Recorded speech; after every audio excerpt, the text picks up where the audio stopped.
Hello everybody. Welcome back to Art City Comics. I am your humble host, Adam AF.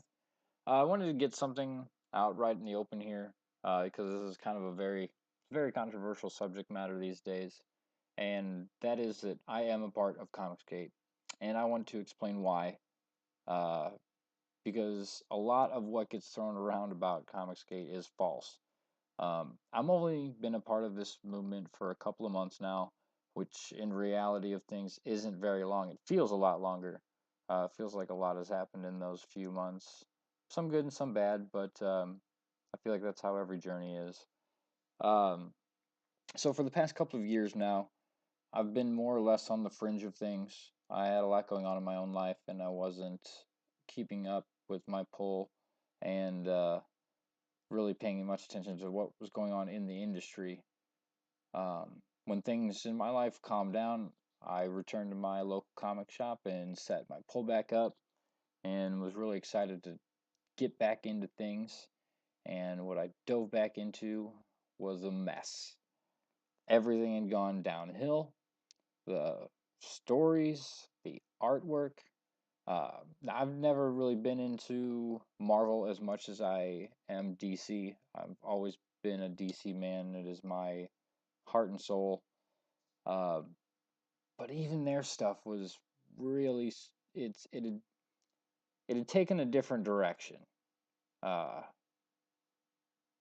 Even after the New 52, and I there was a lot of things from the New 52 that I really enjoyed, and that's kind of what I told myself for a while too. Is that I just wasn't as jaded as the rest of as everybody else, and that all these comics were still good, and there was a lot of good stuff still being put out, which is true, but it, it was a slippery slope. It really seemed like a slippery slope. Once things started going downhill, it went quickly. Um, but back to the subject matter. I really wasn't paying attention to things. I don't. This is really my first foray into YouTube, other than looking up movie trailers. Uh, so the first time I'd even heard the name Richard C. Meyer or your boy Zach was when the news story broke that he was suing Mark Waid, who uh, was always a favorite author of mine. When I was young, Kingdom Come just kind of blew my mind, and his run on the Flash, and there was just he's done a lot of great stories. Um, so I had just started writing articles for the dailyplanetdc.wordpress.com.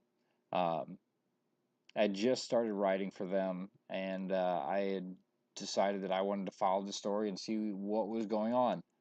Uh, and I couldn't get a hold of Zach, but I was able to contact the one and only Ethan Van Sciver, who was more than happy to actually talk with me on the phone for over an hour about Zach and the lawsuit and the industry and a whole bunch of stuff that was going on behind the scenes that I had no idea about, things that I had turned a blind eye to. Um, at that point, anytime I'd see ComicsGate brought up on Twitter or online, I'd walk the other direction. Essentially, I didn't really want anything to do with all of the drama. But after talking with Ethan, it was like he strapped me in the chair and he pulled my eyelids back and he didn't let me go until I had seen the light, uh, which I am eternally thankful for.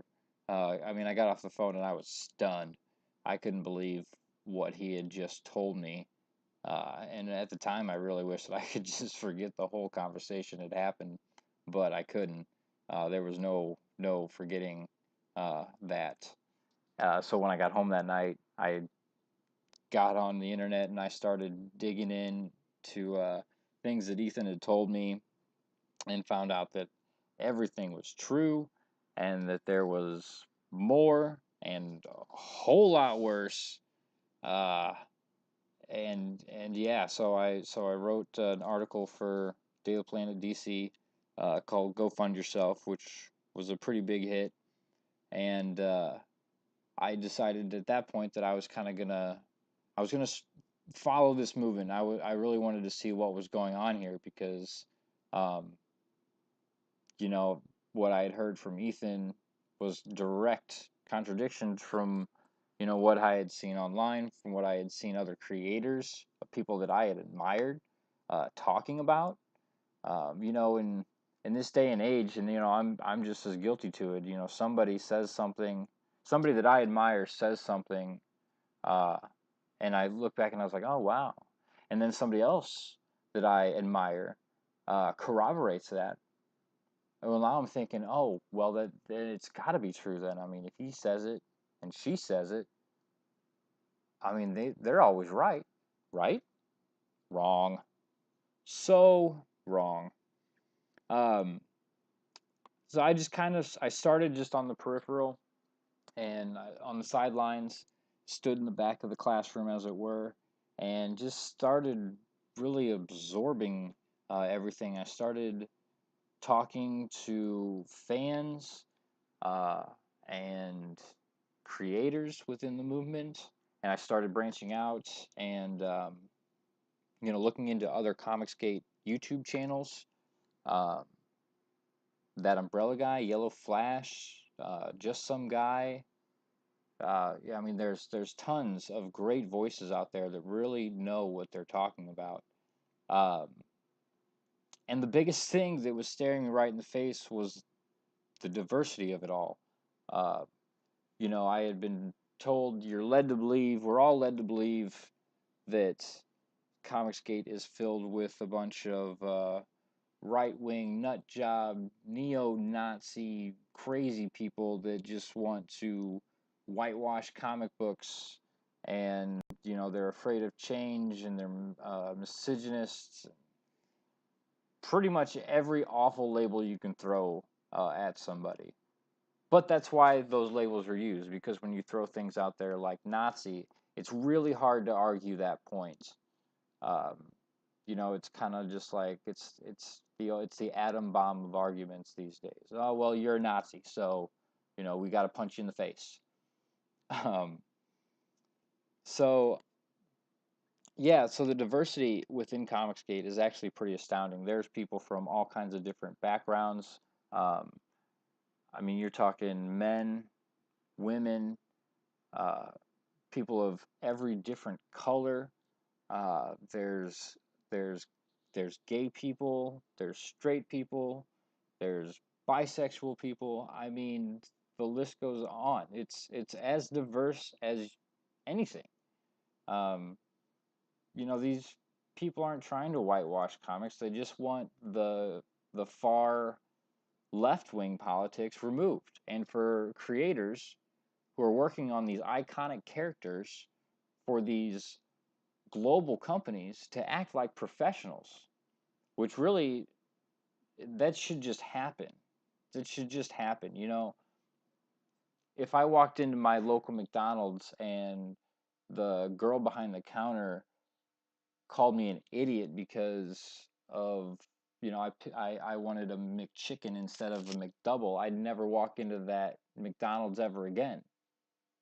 Well, why should comic books be any different? Why should these creators get to talk down to us and berate us because we have either a critique about their work, or just the fact that we're not crazy left wing nut jobs, because that's basically what these people have become. So, in all actuality, the reason I ended up in Comicsgate was because of the anti-Comicsgate side. Um, just standing on the edge.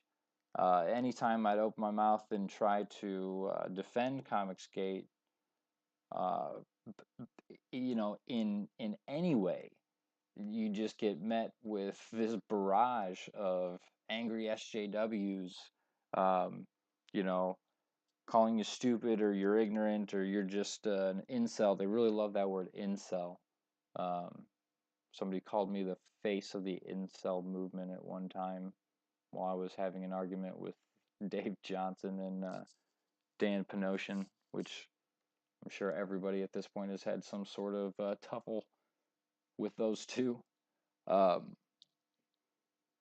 so yeah, and so they pushed me to this side, and honestly, ComicsGate embraced me with open arms. These people are so great. Everybody's really nice to each other. I mean, everybody gives each other, slack, but that's what you do with your friends. You give them a good jab every once in a while, and everybody can just laugh at one another, which is how the world should work.